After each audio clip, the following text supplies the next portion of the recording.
কি সার্জিস বাবা, খুব তো ভালো চলতেছে। ঠান্ডায় ঠান্ডায় দেশটা আরো বেশি উত্তাল করতেছো।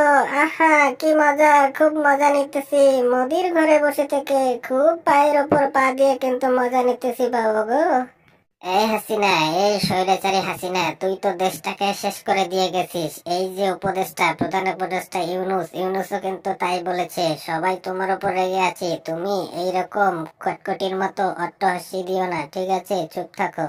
হ্যাঁ হ্যাঁ বাবু, সে তো এখন আমার উপর দিয়েই দোষ যাবে। এখন দেখো, নাচতে না পারলে উঠান বাঁকা। এই যে দেখো, তোমরা যে ব্যর্থ, দেশের মানুষ বুঝেই গেছে। আর কয়টা দিন ধৈর্য ধরো, এই দেশের মানুষ তোমাদেরকে এই দেশ থেকে এখন তাড়ানো শুরু করে দেবে। তোমরা আমেরিকার টিকিট আগে থেকেই কেটে রাখো।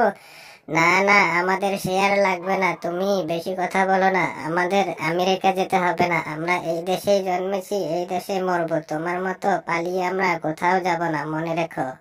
বেশ ভালো কথা, ওয়েট এন্ড সি। আমি বসে বসে এখান থেকে দেখি, ঠিক আছে? ভারতে তো তোমাদের এই চিন্ময় প্রভুর জন্য কত কিছুই না হচ্ছে, বুঝতেই তো পারতেছো, দেখতেই পারতেছো। ঠিক আছে, তোমরা তাড়াতাড়ি চিন্ময় প্রভুকে ছেড়ে দাও।